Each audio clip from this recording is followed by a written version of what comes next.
Moriah mount ministries presence unchanging world, മാറ്റമില്ലാത്ത വചനം. പരിശുദ്ധാത്മാവിൻ ശക്തിയാലെ ഇന്ന് നിറയ്ക്കണേ നാഥാ, ശക്തരായി തീരാൻ. പരിശുദ്ധാത്മാവിൻ ശക്തിയാലെ ഇന്ന് നിറയ്ക്കണേ നാഥാ, ശക്തരായി തീരാൻ. ആത്മസന്തോഷം കൊണ്ടു നിറയ്ക്കണേ പ്രിയനെ, ആത്മചൈതന്യം എന്നിൽ പകരുക പരനെ. ജയത്തോടെ ജീവിതം ധരയിൽ ഞാൻ ചെയ്യുവാൻ, ജയത്തോടെ ജീവിതം ധരയിൽ ഞാൻ ചെയ്യുവാൻ. പരിശുദ്ധാത്മാവിൻ ശക്തിയാലെ ഇന്ന് നിറയ്ക്കണേ നാഥാ, ശക്തരായി തീരാൻ. ഹല്ലേലൂയ. കർത്താവിൻ്റെ വിലയേറിയ നാമം വാഴ്ത്തപ്പെടട്ടെ. അനുഗ്രഹിക്കപ്പെട്ട പുതിയൊരു എപ്പിസോഡുമായി നമുക്ക് ദൈവസന്നിധിയിൽ കടന്നു വരുവാനിടയായി. കഴിഞ്ഞ നാളുകളിൽ ഞങ്ങളെ കേട്ടുകൊണ്ടിരുന്ന എല്ലാ ദൈവജനത്തിനും ഒരിക്കൽ കൂടെ ഞങ്ങൾ നന്ദി പറയുന്നു. ദൈവവചനത്തിൻ്റെ ശക്തി നമ്മളെ രൂപാന്തരപ്പെടുത്തും, നമ്മുടെ ജീവിതത്തിന് മാറ്റങ്ങൾ തരുവാൻ ശക്തനാണ്. നമ്മൾ ആ ദൈവത്തിൽ ആശ്രയിക്കുന്നവരെ ഒരിക്കലും ദൈവം കൈവിടില്ല, ഉപേക്ഷിക്കില്ല. അനാഥരായി ആരെയും വിടുന്ന ദൈവമല്ല. നമ്മുടെ ദൈവത്തെ പോലെ മറ്റൊരു ദൈവമില്ല. ആ ദൈവത്തിൽ ആശ്രയിക്കുന്നവർക്ക് ഒരു സംരക്ഷണമായി, ഒരു താങ്ങായി, തണലായി നമ്മുടെ ദൈവം നമ്മോടുകൂടെ ഉണ്ട് എന്നുള്ള വസ്തുത നാം മറക്കരുത്. നമുക്ക് വളരെ പ്രാർത്ഥനയോടെ ഇന്ന് അല്പസമയം നമുക്ക് ദൈവവചനം ചിന്തിക്കാം. 118 സങ്കീർത്തനം 5 വേദവാക്യം നമുക്കിന്ന് അല്പസമയം ദൈവവചന ചിന്തയ്ക്കായിട്ട് നമുക്കെടുക്കാം. ഞെരുക്കത്തിൽ ഞാൻ യഹോവയെ വിളിച്ചപേക്ഷിച്ച് യഹോവ ഉത്തരമരുളി എന്നെ വിശാല സ്ഥലത്താക്കി. യഹൂദന്മാരുടെ ആരാധനയിൽ ഒഴിച്ചുകൂടുവാൻ പറ്റാത്ത ഒന്നാണ് സങ്കീർത്തനം.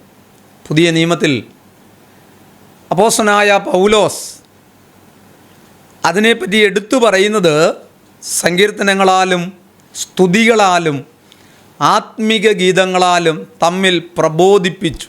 ഇങ്ങനെ ആത്മിക ആരാധനയിൽ മുൻപോട്ട് പോകുവാൻ അദ്ദേഹം നമ്മെ ആഹ്വാനം ചെയ്യുന്നുണ്ട്. അപ്പോൾ സങ്കീർത്തനങ്ങൾ ഒരിക്കലും പുതിയ നിയമത്തിൽ വേണ്ട എന്ന് വെച്ചിട്ടില്ല.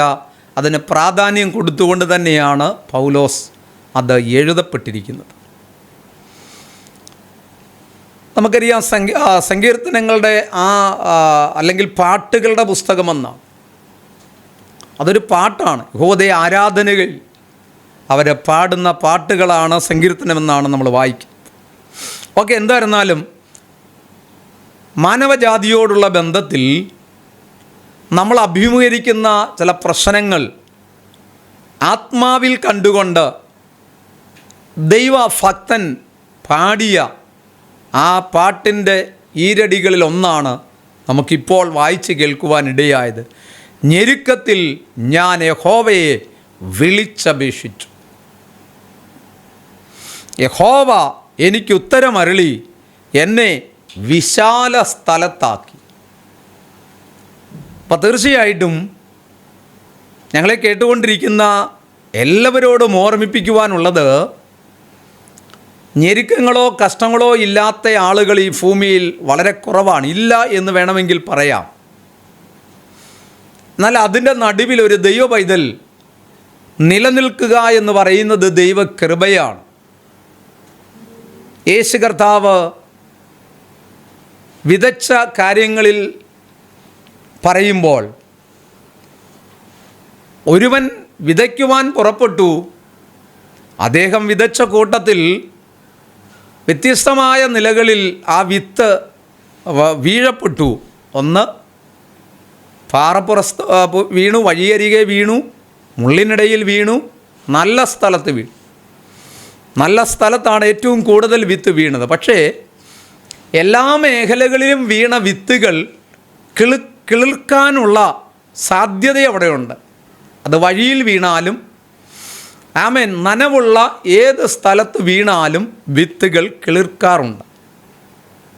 എന്നാൽ ഇതിൻ്റെ എല്ലാം നിലനിൽപ്പെന്ന് പറയുന്നത് പരിമിതമാണ്. വഴിയരികെ വീണ വിത്തിനെ സംബന്ധിച്ചിടത്തോളം അത് കിളിർക്കുന്നതിന് മുൻപ് തന്നെ പറവകൾ അത് കുത്തിക്കൊണ്ടു പോകുന്നു. പോട്ടെ, ഞാനത് വിശദീകരിക്കുകയല്ല, അതിൻ്റെ എല്ലാം നമ്മുടെ വിഷയമെന്ന് പറയും. അപ്പോൾ ഇതിനകത്ത് ഞാൻ ഇന്ന് ഒരു വാക്ക് പറയുന്നത്, ചിലത് മുള്ളിനിടയിൽ വീണു. ആ വിത്ത് വളർന്നു, പക്ഷെ വളർന്നു വലുതായി വരുന്നെങ്കിലും മറ്റിടങ്ങളിൽ വീണ, നല്ല സ്ഥലത്ത് വീണ വിത്തിനെ പോലെ വളരുവാനോ ആരോഗ്യപരമായിരിക്കുവാനോ ഈ വിത്തിന് കഴിയുന്നില്ല, അല്ലെങ്കിൽ ഈ സസ്യത്തിന് കഴിയുന്നില്ല. വിത്ത് വളർന്നു വന്നെങ്കിലും മുള്ളുകൾ അതിനെ ഞെരുക്കിക്കൊണ്ടിരിക്കുകയാണ്.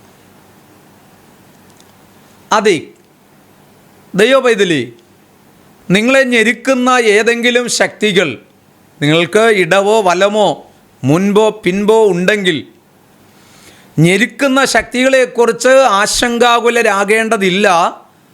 നാം പ്രാർത്ഥിച്ചാൽ മതി. ഇസ്രായേലിന് നേരെ, അതായത് ഇസ്രായേൽ എന്ന ദൈവജനത്തിന് നേരെ അവരെ ഞെരുക്കുവാൻ ചില ജാതികളെ ചുറ്റുപാടും വച്ചിരുന്നതായിട്ടാണ് വചനം വായിക്കുന്നത്. അവരെ 4 വശത്തു നിന്നും ഞെരുക്കുന്നതിന് ഉദ്ദേശമെന്ന് പറയുന്നത് ഇവർ തകർന്നു പോകണമെന്നല്ല, ഇവർ ഉടഞ്ഞു പോകണമെന്നല്ല, ഇവർ യഥാർത്ഥ ജീവിതത്തിലേക്കും ശക്തിയിലേക്കും യഥാർത്ഥ ദൈവിക പദ്ധതിയിലും അവരെ നിലനിൽക്കുവാൻ വേണ്ടിയാണ് ഇവരെ ഞാൻ നിങ്ങൾക്കെതിരായി വച്ചിരിക്കുന്നു. അത് ഞെരുക്കുന്ന ആളുകളായിരിക്കാം അവർ, എന്നാലും നിങ്ങൾ ഭയപ്പെടേണ്ട എന്നാണ്. അതിനെ ജയിക്കുവാനാണ് ദൈവം വെച്ചത്. ഓക്കെ, മുള്ളിനിടയിൽ വീഴപ്പെട്ട വിത്ത് വളർന്നു വന്നെങ്കിലും മുള്ളുകൾ അതിനെ ആകമാനം ഞെരുക്കി വളരാൻ അനുവദിക്കാത്ത നിലയിൽ അതിനെ ഒതുക്കിക്കൊണ്ട്, അത് കാരണം അത് വളരെ ലോലമായ നിലയിൽ, അല്ലെങ്കിൽ പച്ചപ്പില്ലാതെ ആരോഗ്യമില്ലാതെ ഒരു വളർച്ചയാണ് അതിന് നമുക്ക് കാണാൻ പറ്റും. അപ്പോൾ പറഞ്ഞത് ഇത്രയേ ഉള്ളൂ, ഞെരുക്കത്തിൽ നിന്ന് ആമേൻ നിലവിളിക്കുന്ന ഒരു ദൈവപൈതലിൻ്റെ ശബ്ദത്തിലേക്കാണ് നമ്മൾ മടങ്ങി വരുന്നത്. ഞാനിത് ഉദാഹരണമായിട്ട് പറഞ്ഞെന്ന് മാത്രമേ ഉള്ളൂ, ഞെരുക്കം. അപ്പോൾ ഇതുപോലെ മറ്റുള്ള ആളുകളാൽ ഒരു സമൂഹത്തിൽ ആത്മിക പ്രവർത്തനത്തിന് വേണ്ടി നിൽക്കുകയോ ഭൗമിക സംരംഭത്തിനു വേണ്ടി നിങ്ങൾ ഇറങ്ങി നിൽക്കുമ്പോഴും എല്ലാ ആളുകൾക്കും അത് തൃപ്തികരമാണെന്ന് വരത്തില്ല, എല്ലാവർക്കും അത് സന്തോഷകരമാണെന്നും വരില്ല. എന്നാൽ ചിലരൊക്കെ അസൂയക്കാരാകാം, ചിലരൊക്കെ വളരാൻ അനുവദിക്കാത്ത ആളുകളുണ്ട്. ഇങ്ങനെ വിട്ടാൽ ശരിയാകത്തില്ല, ഇവനിങ്ങനെ പോയാൽ നമ്മളെക്കാൾ അപ്പുറത്തേക്ക് ഇവൻ രക്ഷപ്പെടും, പച്ചപിടിക്കും എന്നുള്ളത് കൊണ്ട് ആമേൻ അവന് ഏത് നിലയിലും അവനെ ഒതുക്കിക്കളയുവാൻ വേണ്ടി ഞെരുക്കിക്കളയുവാനുള്ള സാഹചര്യങ്ങൾ പിശാചിൻ്റെ സമ്മർദ്ദത്തോട്, അല്ലെങ്കിൽ പിശാചിൻ്റെ സാന്നിധ്യത്തോട് കൂടെ ഒതുക്കുന്ന ആളുകൾ പലയിടങ്ങളിലും നമുക്ക് കാണാൻ പറ്റുന്നുണ്ട്. ഇതെല്ലാം നമ്മുടെ ജീവിത അനുഭവത്തിലൂടെയാണ് ചില കാര്യങ്ങൾ ഞാനിവിടെ ഓർമ്മിപ്പിക്കുന്നത്. ഞങ്ങളുടെയും ജീവിത വളർച്ചയിൽ വളർന്നുകൊണ്ടിരിക്കുന്ന ഏതു മേഖലയിലും എതിരുകളുണ്ട്, ഞെരുക്കങ്ങളുണ്ട്. എല്ലാവർക്കും അത് ഒരുപോലെ ഇഷ്ടപ്പെടണമെന്നില്ല. അപ്പം അങ്ങനെ പല മേഖലകളിലും ആത്മീകതയിലും ഭൗമികതയിലും ഞങ്ങളെ ഒതുക്കിക്കളഞ്ഞ, ഞെരുക്കിക്കളഞ്ഞ നിരവധി അനുഭവങ്ങൾ ഞങ്ങൾക്ക് പങ്കുവയ്ക്കുവാനുണ്ട്. അപ്പോൾ അതുപോലെ നിങ്ങളുടെ ജീവിതത്തിൽ ഇതുപോലെയുള്ള അനുഭവങ്ങൾ ഉണ്ടെങ്കിൽ നീ വചനപ്രകാരം ഓർമ്മിപ്പിക്കുന്നു, ഞെരുക്കത്തിൽ കഴിയുന്ന ഒരു ദൈവപൈതൽ ദൈവത്തോട് നിലവിളിച്ചു.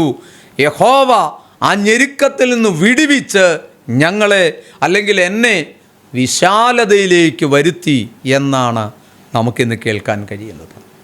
അതേ സഹോദരങ്ങളെ, നമുക്ക് ആ വിഷയത്തെ ഒന്നുകൂടി ഒന്ന് മനസ്സിലാക്കാം. നമ്മുടെ ഞെരുക്കം എന്തായിരുന്നാൽ ആ അവസ്ഥയ്ക്ക് മാറ്റം വരുത്തുന്ന ദൈവത്തെയാണ് നമുക്ക് കാണാൻ പറ്റുന്നത്. അപ്പോൾ പ്രാർത്ഥിക്കുന്ന ഒരു ദൈവ പൈതലിനെ സംബന്ധിച്ചിടത്തോളം ഒരുവൻ എവിടെ എത്തിച്ചേരണമോ അവിടെ ദൈവം എത്തിക്കുമെന്നുള്ളത് ഉറപ്പാണ്. അപ്പോൾ പ്രാർത്ഥിക്കുന്നവർക്ക് ഞെരുക്കമില്ലെന്നല്ല പറഞ്ഞത്, അവർക്കും ഇതെല്ലാമുണ്ട്. പക്ഷേ നിന്നെ എവിടെ എത്തിക്കത്തില്ല, എവിടെ നിന്നെ നടത്തത്തില്ലെന്ന് പറയുന്നുവോ അവിടെ തന്നെ നിന്നെ എത്തിക്കുവാൻ ദൈവത്തിന് പദ്ധതിയുണ്ട്. ഉദാഹരണമെന്ന് പറഞ്ഞാൽ യോന എന്ന് പറയുന്ന പ്രവാചകനെ ദൈവം വിളിച്ചത് നിനവേ പട്ടണത്തിലേക്ക് ചെന്ന് അതിനെതിരെ പ്രസംഗിക്കുക എന്നുള്ളതായിരുന്നു. പക്ഷേ അദ്ദേഹം പുറപ്പെട്ടു. യാത്ര ചെയ്തത് ദൈവം പറഞ്ഞതുപോലെ ആയിരുന്നില്ല. നേരെ മറിച്ച് അദ്ദേഹം മറ്റൊരു കപ്പൽ കണ്ടപ്പോൾ അതിൽ കൂലി കൊടുത്ത് കയറി മറ്റൊരു ദേശത്തേക്ക് പോകുവാനാണ് ശ്രമിച്ചത്. പക്ഷേ ദൈവത്തിൻ്റെ ആലോചന എന്ന് പറയുന്നത് നീ വേറൊരു ദേശത്ത് പോകാനോ പ്രസംഗിക്കാനോ അല്ല പറഞ്ഞ്. ഇപ്പോൾ നിന്നോട് പറയുന്നത് നിനവേ പട്ടണമാണ്. അവിടുത്തെ ജനതയുടെ ഹൃദയം അറിയുന്ന, ജനത്തെ നന്നായി അറിയുന്ന ദൈവം അവനെ അവിടേക്ക് എത്തിക്കുവാനാണ് ഈ ആലോചന കൊടുത്തതെങ്കിൽ അതിനെ തിരസ്കരിച്ചുകൊണ്ട് വേറെ വഴിയിലൂടെ യാത്ര ചെയ്തതുപോലെ ഞങ്ങൾ കേൾക്കുന്ന ഏതെങ്കിലും ആത്മീകരായ ആളുകൾ ശ്രദ്ധിക്കുന്നുണ്ടെങ്കിൽ അവരോടായിട്ട് പറയട്ടെ, ദൈവം നിന്നെ വിളിച്ച സ്ഥാനത്തേക്ക് പുറപ്പെടുവാൻ ഇതൊരു ദൂതായി ദൈവാത്മാവ് അറിയിക്കുന്നു. നിൻ്റെ വിചാരങ്ങളല്ല ദൈവത്തിൻ്റെ വിചാരങ്ങൾ, നിൻ്റെ വഴികളല്ല ദൈവത്തിൻ്റെ വഴികളെന്ന് ഓർക്കണം. ആമേ, പലപ്പോഴും നമ്മുടെ വഴിക്ക് നാം ആലോചനയിൽ മുൻപോട്ട് പോയാൽ അതെല്ലാം പരാജയപ്പെട്ട് തകർന്നു പോകുന്നതല്ലാതെ വിജയം കണ്ടെത്തുവാൻ കഴിയുകയില്ല. അങ്ങനെ യോന പോയതിൻ്റെ വെളിച്ചത്തിൽ നോക്കുക, അദ്ദേഹത്തിൻ്റെ ജീവിതം പരാജയപ്പെട്ടു. അദ്ദേഹം മാത്രമല്ല വേദനിക്കേണ്ടി വന്നതെന്ന് ഓർക്കണം. താൻ നിമിത്തമായി ഒരു കപ്പലിലുള്ള മുഴുവൻ ആളുകളും ആമേൻ അവർക്കുണ്ടായിരുന്ന നന്മകൾ, ചരക്കുകൾ, മറ്റ് സാമഗ്രികളെല്ലാം ഇപ്പോൾ കടലിൽ പോലും എടുത്തെറിഞ്ഞു കളയേണ്ട, ഉപേക്ഷിക്കേണ്ട ഒരു സാഹചര്യം ഉണ്ടായത് യോന ദൈവശബ്ദം തിരസ്കരിച്ചു പോയതിൻ്റെ വെളിച്ചത്തിലാണ്. ഞാൻ നിമിത്തം ആമേൻ വിവിധമായ അനർത്ഥങ്ങളോ വിഷയങ്ങളോ ഉണ്ടായതെന്ന് ബോധ്യപ്പെടുത്തിയ ആമേൻ ആ അവസ്ഥ നാം തിരിച്ചറിയണം. അപ്പം നാം ചിന്തിക്കേണ്ട ഒരു കാര്യം, ഞാൻ നിമിത്തം മറ്റാർക്കും ഒരു ഉപദ്രവം ഉണ്ടാകാൻ പാടില്ല, ഞാൻ നിമിത്തം മറ്റാർക്കും ഒരു വേദന ഉണ്ടാകാൻ പാടില്ല. ഇത് ഒരു ദൈവിക കാഴ്ചപ്പാടായി നാം ഓരോരുത്തരും സ്വീകരിക്കേണ്ടതുണ്ട്. പോകട്ടെ, ഞാനതിൻ്റെ കൂടുതൽ വിശദീകരണത്തിലേക്ക് വരുന്നില്ല. അപ്പം ദൈവം യോനയെ നിനവയിലേക്കാണ് അയച്ചതെങ്കിൽ സ്വന്തം പണം കൊടുത്ത് വേറെ വഴിക്ക് പോയപ്പോൾ കപ്പലിനകത്ത് ഉണ്ടായ പ്രശ്നങ്ങൾ ഏറെ വലുതാണ്. ഒന്ന്, കടലിളക്കി. കടലിളകിയപ്പോൾ തിരമാല അവിടെ പൊങ്ങുകയാണ്, കാറ്റ്, ഇവയെല്ലാം അതിൻ്റെ പിൻപിൽ അടിച്ച് കപ്പലിനെ പ്രശ്നമുള്ളതാക്കി. പക്ഷെ കപ്പലോ സ്വാഭാവികമായി ഇളകാറില്ല. ഇതിൻ്റെ പിൻപിൽ അടിക്കപ്പെട്ട കാറ്റും തിരമാലകളും കപ്പലിനെ വല്ലാതെ ഇളക്കി.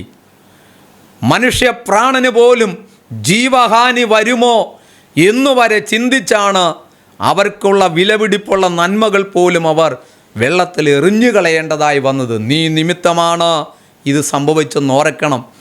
ഞാൻ ചോദിക്കട്ടെ, നീ നിമിത്തമായി ഇതുപോലെ മറ്റുള്ളവർക്ക് ഉപദ്രവങ്ങളോ വേദനയോ ആമേൻ ഉണ്ടായിട്ടുണ്ടെങ്കിൽ കുഞ്ഞെ അതിൽ നീ പിന്മാറണം. ക്ഷമിക്കേണ്ടവരോടാണെങ്കിൽ ക്ഷമിക്കണം.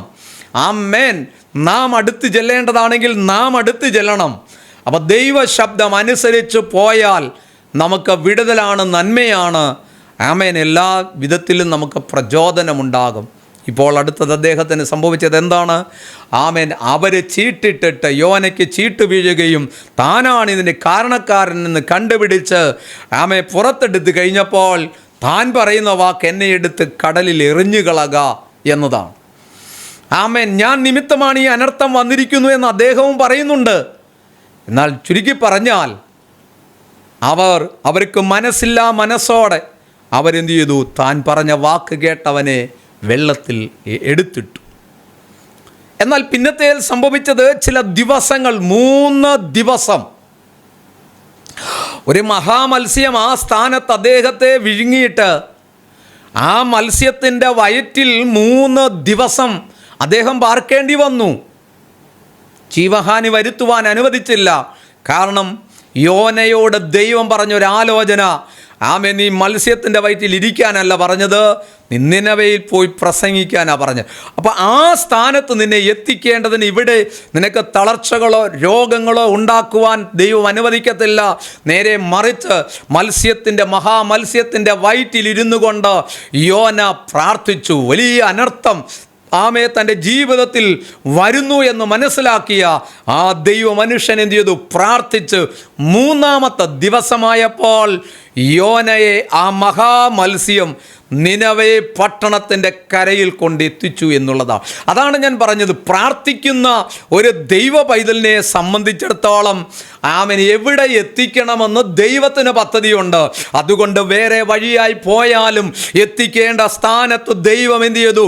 യോനയെ എത്തിച്ചതുപോലെ ഒരു വിശാല സ്ഥലത്ത് നിന്നെ എത്തിക്കുവാൻ ദൈവത്തിൻ്റെ പദ്ധതിയെങ്കിൽ ആ വിശാലതയിലേക്ക് തന്നെ നിന്നെ കൊണ്ടുപോകും. പക്ഷേ ഇപ്പോഴത്തെ സാഹചര്യം ഇടുക്കമോ വളരെ ദുരിതമോ വേദനയുമായിരിക്കും, അതൊന്നും ദൈവത്തിന് വിഷയമല്ല. പക്ഷെ പറഞ്ഞ സ്ഥാനത്ത് നിന്നെ എത്തിക്കും.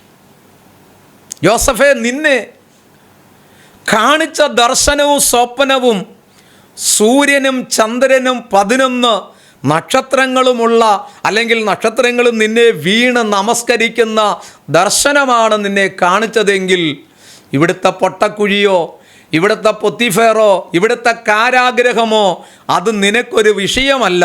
നിന്നെ എത്തിക്കേണ്ട സ്ഥാനത്ത് ദൈവം എന്ത് ചെയ്തു?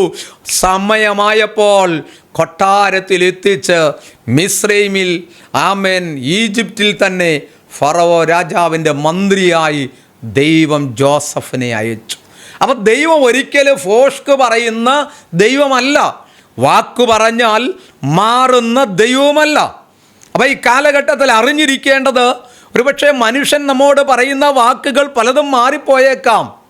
പക്ഷെ ദൈവം നമ്മോടൊരു കാര്യം പറഞ്ഞാൽ അത് വള്ളി പുള്ളി തെറ്റാതെ കൃത്യതയോട് കൂടെ ദൈവം അത് ചെയ്യുമെന്നുള്ളതിൻ്റെ തെളിവാണ് ഞാൻ ഈ ജോസഫിനെ എടുത്ത് കാണിച്ചത്. ഓക്കെ, നമ്മുടെ ചിന്തയിലേക്ക് നമുക്ക് മടങ്ങി വരാം.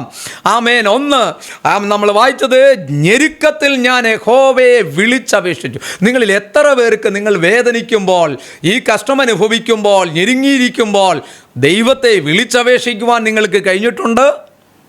അതൊരു മുഖാന്തരമാണ്. നമുക്ക് ഞെരുക്കം തരുന്നത് ദൈവത്തോട് അടുക്കുവാനുള്ള ഒരു മുഖാന്തരമായിട്ട് കണ്ടാൽ മതി. ഒരുപക്ഷെ പിശാച് നമുക്ക് ഈ ഞെരുക്കവും ബുദ്ധിമുട്ടും തരുന്നത് ദൈവത്തിങ്കൽ നിന്ന് നമ്മെ അകറ്റുവാനുള്ള, നീ ദൈവത്തെ സേവിച്ചതുകൊണ്ടാണ് നിനക്കിത് സംഭവിച്ചത്, നീ ദൈവത്തിനു വേണ്ടി ഇറങ്ങി നിന്നതുകൊണ്ടാണ് നിനക്ക് ഇത്രയും വലിയ നഷ്ടമുണ്ടായത്. ഇയ്യോബിനോട് തന്നെ നോക്കുക, അദ്ദേഹം ദൈവ ശബ്ദം കേട്ട് അനുസരിച്ചതുകൊണ്ട് ആടുമാടുകൾ, ആദിയായ മക്കൾ ഉൾപ്പെടെ എല്ലാവരും നഷ്ടപ്പെട്ടില്ലേ?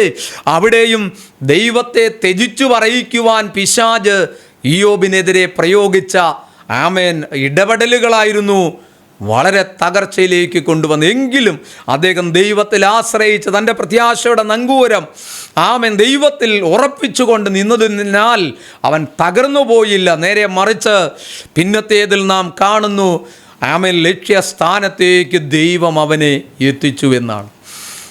തീർച്ചയായിട്ടും ആ ദൈവ വാഗ്ദത്തത്തിൽ നമ്മൾ പൂർണ്ണതയിൽ എത്തുവാൻ കഴിയാത്ത വിധത്തിൽ പിശാച് പോരാടിയെന്ന് വന്നേക്കാം. എന്നാൽ ഇയ്യോബിനെ സംരക്ഷിച്ചതുപോലെ, ഇയ്യോബിനെ കാത്തുകൊണ്ടതുപോലെ പ്രിയ സഹോദരങ്ങളെ, നിങ്ങളെയും സംരക്ഷിക്കുവാൻ ഞങ്ങൾ ഈ ഓർമ്മിപ്പിക്കുന്ന ദൈവം യേശുവിന് നിങ്ങളെ സഹായിക്കുവാൻ കഴിയും. ഒക്കെ നമ്മുടെ ഞെരുക്കങ്ങൾ മാറട്ടെ. എന്നും ഞാൻ ഞെരുക്കത്തിലാണെന്ന് പറയുന്ന ആ വാക്കൊരുപക്ഷെ നമുക്കത്ര സുഖകരമല്ല. എല്ലായ്പ്പോഴും നീ ഞെരുക്കത്തിൻ്റെ തലത്തിലായിരിക്കത്തില്ലെന്ന് വചനം പറയുന്നു. എന്നും നിനക്കൊരു കുന്നിൻ്റെ മുകളിലേക്കുള്ള യാത്രയായിരിക്കത്തില്ല, ചിലപ്പോഴൊക്കെ താഴ്വരയിലേക്കും ഇറങ്ങേണ്ടി വരുന്നില്ലേ? ഇതുപോലെ ഒരു കുന്നുണ്ടെങ്കിൽ ഒരു ഗർത്തവുമുണ്ട്. ഹല്ലേലൂയ. കഷ്ടമുണ്ടെങ്കിൽ ഒരു സന്തോഷമുണ്ട്.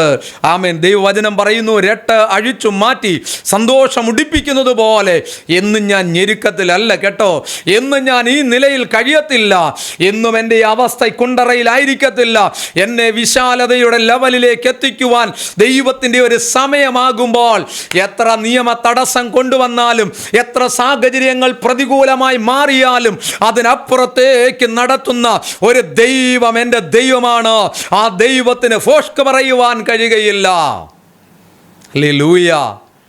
അപ്പോൾ ആ ഞെരുക്കത്തിലെ നിലവിളി എന്താ സംഭവിച്ചെന്നറിയാമോ? യഹോവ കേട്ടു. ആ ഞെരുക്കത്തിൽ വിളിച്ചപേക്ഷിച്ചത് ദൈവം കേട്ടു. എന്തുകൊണ്ടാണ് നമ്മുടെ പ്രാർത്ഥന കേൾക്കാത്തത്? എന്തുകൊണ്ട് നമ്മുടെ നിലവിളി കേൾക്കുന്നില്ല? നാം പലപ്പോഴും പെറുപെറുക്കാറുള്ളൊരു കാര്യം, എത്ര പ്രാർത്ഥിച്ചാലും കർത്താവേ നീ എന്നെ അറിയുന്നില്ലേ, കേൾക്കുന്നില്ലേ, എന്നെ മറന്നു കളഞ്ഞോ. എത്ര പ്രാർത്ഥിച്ചിട്ടും ദൈവം കേൾക്കുന്നില്ലയോ എന്ന് ചോദിച്ച പല രംഗങ്ങളും ഉണ്ടാകാം. സാരമില്ല, എന്നാൽ ദൈവവചനത്തിലൂടെ നാം ഒന്ന് മനസ്സിലാക്കിക്കേ, നമ്മുടെ കർത്താവ് പ്രാർത്ഥന കേട്ടും മറുപടി തരുന്ന ദൈവമാണ്. ഹല്ലേലൂയ. ഒരു തലത്തിലും നമ്മളെ അകറ്റി നിർത്തുവാൻ ദൈവം അനുവദിക്കത്തില്ല. ഹാഗർ എന്ന് പറയുന്ന ദൈവമകൾ തൻ്റെ മകൻ്റെ വിഷയത്തിൽ ഒത്തിരി നിലവിളിച്ചതാ. കുഞ്ഞ് നിലവിളിച്ചത് ദൈവമേ രക്ഷിക്കണമേ എന്നായിരിക്കത്തില്ല. ആമേൻ. അതിൻ്റെ വിശപ്പ് കൊണ്ട് അതിൻ്റെതായ നിലയിൽ നിലവിളിച്ചിട്ടുണ്ടാകാം. എന്നാൽ ഇതിൻ്റെ എല്ലാം പിൻപിൽ നാം മനസ്സിലാക്കുമ്പോൾ ആമേൻ, ദൈവത്തിൻ്റെ ദൂതൻ ഇറങ്ങി വന്നിട്ട് ഹാഗേറിനോട് പറയുന്നൊരു കാര്യമുണ്ട്. ഹാഗേറേ, നിനക്കെന്ത്? ബാലൻ കിടക്കുന്ന ഇടത്ത്, നിന്റെ തലമുറ കിടക്കുന്ന ഇടത്ത് അവൻ്റെ നിലവിളി ഞാൻ കേട്ടു എന്നാണ് വായിക്കുന്നത്. ആമേൻ. അതുകൊണ്ട് ഹാഗേരേ, നിന്റെ കരച്ചിൽ കാണാതെയോ നിന്റെ നിലവിളി അറിയാതെയോ ഇരിക്കുന്ന ദൈവമല്ല. ഇപ്പോൾ അവൻ്റെ പ്രശ്നത്തെ അറിഞ്ഞ ദൈവം, അവന് വേണ്ടിയത് നിഷ്കളങ്കമായ ആ ഹൃദയത്തെ മനസ്സിലാക്കിയ ദൈവം, അവൻ കിടക്കുന്ന ഇടത്തു തന്നെ വഴി തുറക്കുവാനിടയായി. ദൈവവൈതലിൻ്റെ നിലവിളിയുടെ മുൻപിൽ തുറക്കാത്ത വഴികൾ തുറക്കാൻ പോകുകയാ. അടയപ്പെട്ട വാതിലുകൾ തുറക്കുന്നത് പോലെ ഇനി നീ അധിക ദൂരത്തേക്ക് സഞ്ചരിക്കേണ്ട. ഒരുപക്ഷേ നിലവിളിച്ച് അവൻ്റെ ആമേൻ ശരീരത്തിൻ്റെ ബലം നഷ്ടപ്പെട്ടിരിക്കാം. അങ്ങ് തളർന്നു പോയെന്നാണ് വായിക്കുന്നത്. തളർന്നു ക്ഷീണിതനായി മരുഭൂമിയിൽ മരണത്തോട് അടുത്തുകൊണ്ടിരിക്കുന്ന ഒരു സാഹചര്യം. ആ സാഹചര്യത്തിൻ്റെ നടുവിലാണ് ദൈവശബ്ദം ഹാഗേറിന് വേണ്ടി ഉണ്ടായി. ആ ദൈവശബ്ദം ഇങ്ങനെയായിരുന്നു: എഴുന്നേൽക്ക, അവനെ കുടിപ്പിക്കുക, വെള്ളം അവിടെ ഞാൻ തുറന്നിട്ടുണ്ടൊരു നീരുറവ. നോക്കുക, നിലവിളി കേട്ടാൽ ആമേൻ, അതിൻ്റെ പിൻപിൽ ആ മറുപടിയല്ലേ അവിടെ തുറന്ന ഉറവ.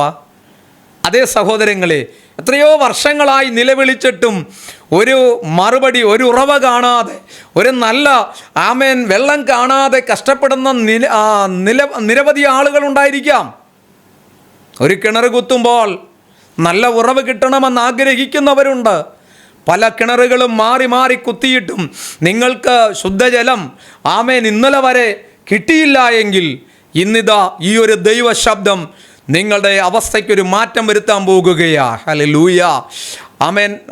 ഇസഹാക്കിനെതിരെ ഫെലിസ്ത്യ ശക്തികൾ പിതാക്കന്മാരുടെ കിണറുകൾ ആമേൻ പൊക്കിയെടുക്കുമ്പോൾ അവർ വന്ന് അവകാശം സ്ഥാപിച്ച്, ഇത് നിൻ്റേതല്ല, ഇത് ഞങ്ങളുടേതാണെന്ന് അവകാശം പറഞ്ഞ് രണ്ട് തലങ്ങളിലും ഇസഹാക്കിനെ നിരുത്സാഹപ്പെടുത്തി അവനെ അവിടെ നിന്ന് ഓടിച്ചപ്പോൾ അവിടെ നിന്ന് മാറി അദ്ദേഹം ഒത്തിരി ദൂരത്തേക്ക് മാറി ഒരു കിണർ വെട്ടി.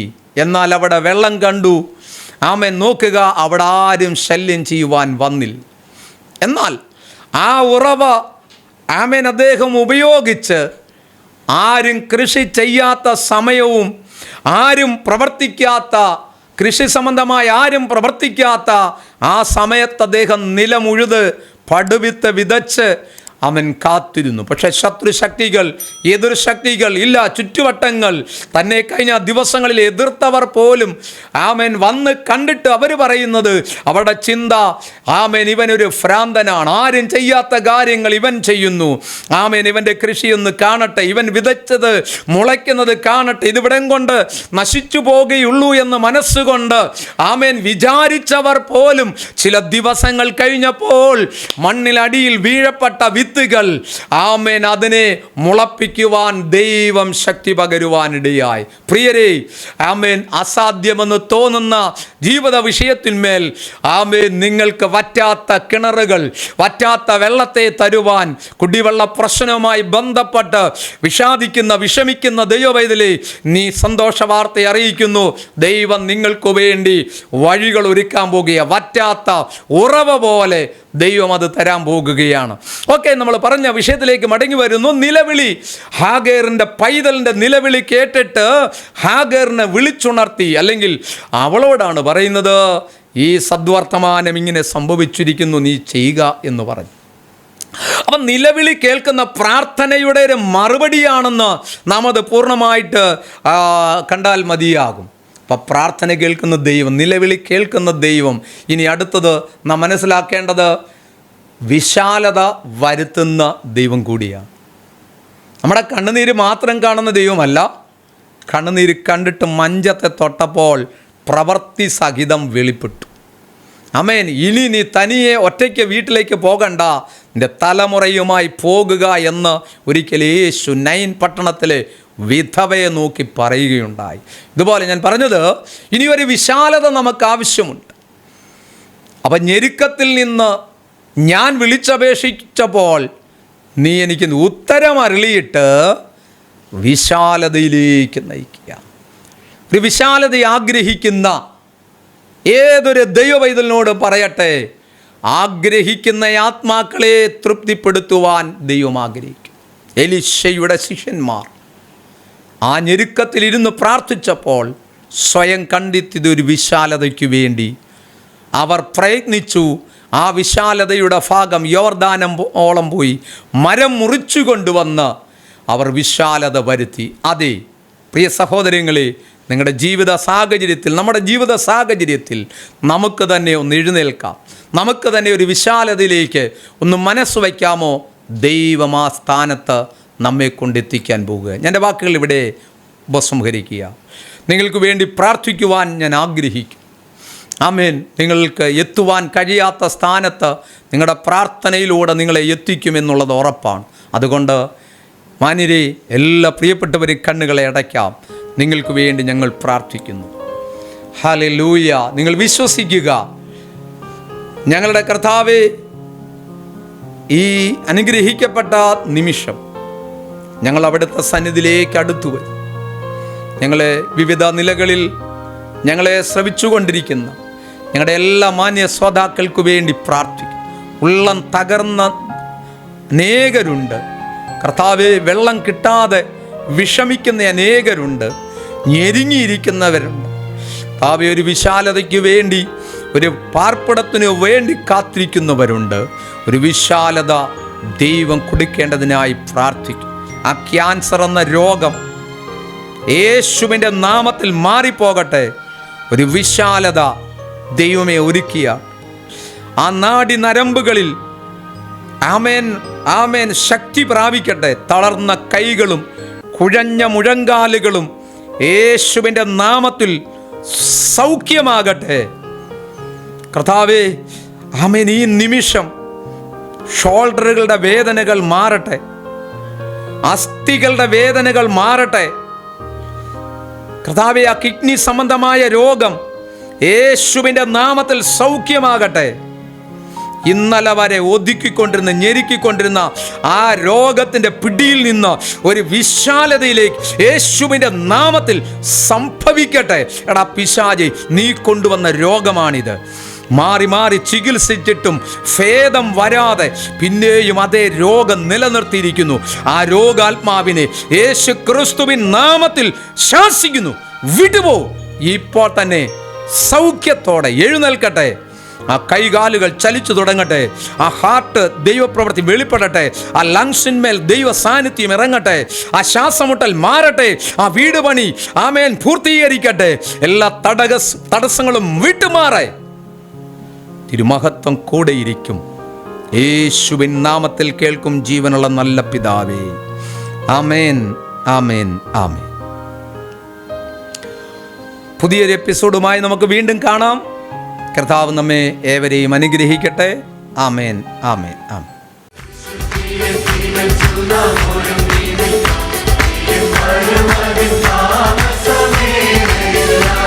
തമിഴ്നാട്ടിലെ തെങ്കാശി ജില്ലയിലുള്ള മോറിയ മൗണ്ട് മിനിസ്ട്രീസ് കോമ്പൗണ്ടിൽ എല്ലാ ഞായറാഴ്ചയും രാവിലെ 8:30 ആത്മാവിലും സത്യത്തിലുമുള്ള ആരാധന നടക്കുന്നു. കർത്താവിൽ പ്രശസ്ത ദൈവദാസൻ ബ്രദർ ചന്ദർ പാണ്ഡ്യൻ ഈ ആരാധനയ്ക്ക് നേതൃത്വം നൽകുന്നു. നിങ്ങളുടെ എല്ലാ പ്രശ്നങ്ങളിലിരുന്നും മാറ്റി നിർത്തുവാൻ നിങ്ങളെ കരുതുന്നവനും കാക്കുന്നവനുമായി അവൻ കൂടെയിരിക്കുമെന്ന് വാക്കുത്തത്തം തന്നിട്ടുള്ളവനാണ്. ഈ പരിസരത്തുള്ള നിങ്ങളുടെ ബന്ധുക്കളോടും സുഹൃത്തുക്കളോടും ഈ സന്തോഷം പങ്കിടുമല്ലോ. വരിക, നമുക്കൊരുമിച്ച് ദൈവത്തെ ആരാധിക്കാം. കൂടുതൽ വിവരങ്ങൾക്ക് ദയവായി ബന്ധപ്പെട്ടാലും 8508789010.